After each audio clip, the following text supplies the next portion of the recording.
5 दिसंबर 1971 लाहौर के आसमान पर हिंदुस्तानी पायलट धीरेन्द्र जाफा का विमान नियंत्रण से बाहर होता चला गया। अपने विमान को नीचे गिरता देख उन्होंने सीट इंजेक्शन का बटन दबाया, जिसने उन्हें तुरंत हवा में फेंक दिया और वह पैराशूट के जरिए नीचे उतरने लगे।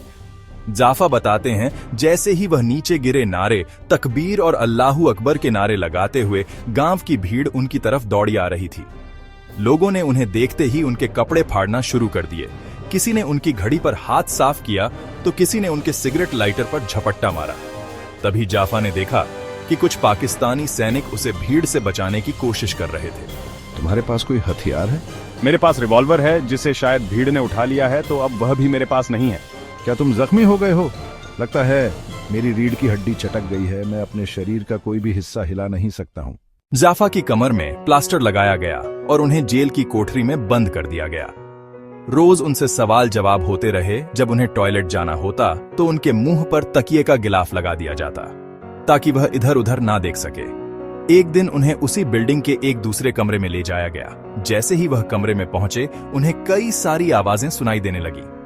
तभी एक व्यक्ति बड़ी तेजी से जाफा की ओर बढ़ा।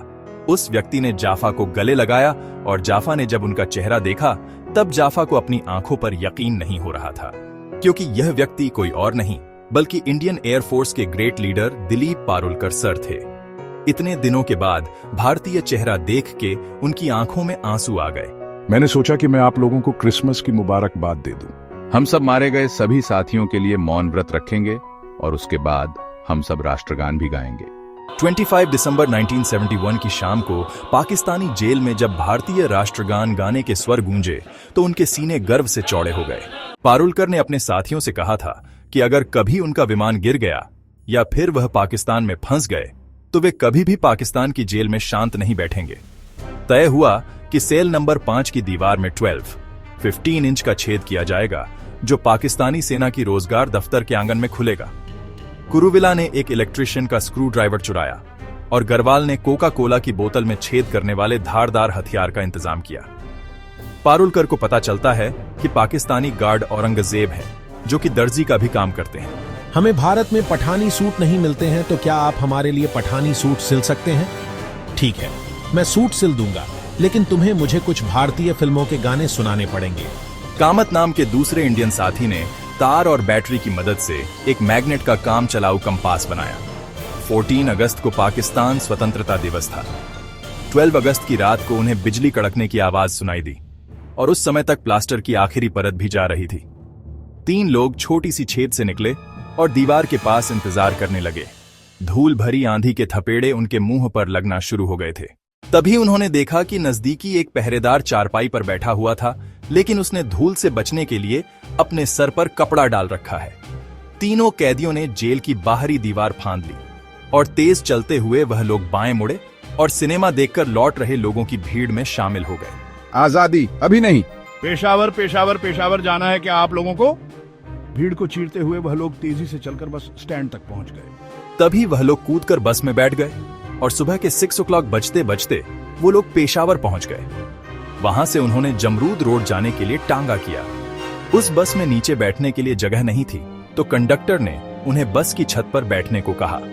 सड़क पर एक गेट दिखाई दिया, जिस पर एक साइन बोर्ड लगा हुआ था, जिस पर लिखा हुआ था कि अफगानिस्तान यहां से केवल 5 किलोमीटर दूर है। लेकिन तभी इन सब उधेड़बुन में उन्होंने अपने आप को पाकिस्तानी पुलिस के पास पाया। हमें आप लोगों को जेल में डालना होगा और आप लोगों से पूछताछ करनी होगी कि आप लोग पाकिस्तान से हैं या भारत से या फिर अफगानिस्तान से। वह पाकिस्तान के वायुसेना के प्रमुख स्क्वाड्रन लीडर उस्मान से बात करना चाहते हैं। सर, आपने खबर सुन ली होगी, हम तीनों पाकिस्तान पुलिस के कब्जे में हैं। तभी सामने से फोन पर अफसर ने पुलिस को कहा कि आप लोग इन तीनों को सही सलामत वापस जेल में लेकर आएं। और तभी इन तीनों को वापस जेल में लेकर जाया गया। जेल में लेकर जाने के बाद पाकिस्तानी गार्ड्स ने कहा कि जेल से भागने का प्लान जरूर जाफा ने बनाया होगा, उसे उसी छेद में लेकर आया जाए और उसे वहीं गोली मारकर दफना दिया जाए, ताकि फिर कभी कोई जेल से भागने की सोचे भी ना। भारतीय सेना उन्हें छुड़ाने की कोशिश नहीं कर रही है और भारतीय गवर्नमेंट ने भी अपने हाथ खड़े कर लिए हैं, लेकिन अब उनको उन पर तरस आ रहा है। और भुट्टो ने भारत में कॉल किया और भारत पीएम से कुछ पैसे लिए या फिर किसी चीज का सौदा किया। और आखिरकार भारतीय सैनिकों को पाकिस्तान की जेल से छोड़ दिया गया। जब भारतीय सैनिक पाकिस्तान से वापस इंडिया में आ रहे थे तो उनको अपने देश की गवर्नमेंट के ऊपर काफी गुस्सा था। लेकिन इंडिया में आने के बाद जब उन्होंने लोगों का स्वागत देखा, जब लोगों ने उनके गले में हार पहनाया और लोगों के आंखों में सैनिकों ने आंसू देखे, तब उनका पूरा गुस्सा मानो 1 मिनट में गायब हो गया हो।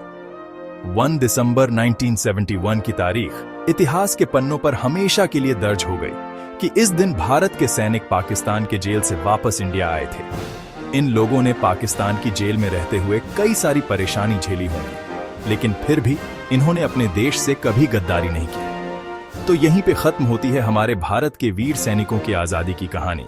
जय हिंद, वंदे मातरम। अगर आप लोगों को यह वीडियो पसंद आई हो तो इस वीडियो को लाइक करें, और अगर आप लोगों को इसी तरीके का मिस्टीरियस कंटेंट पसंद है तो इस चैनल को जरूर सब्सक्राइब करें। साथ ही साथ आप लोगों को यह वीडियो कैसी लगी इसका फीडबैक भी कमेंट में जरूर दें। मैं मिलता हूं आप लोगों से अगले वीडियो में, तब तक के लिए जय हिंद, वंदे मातरम।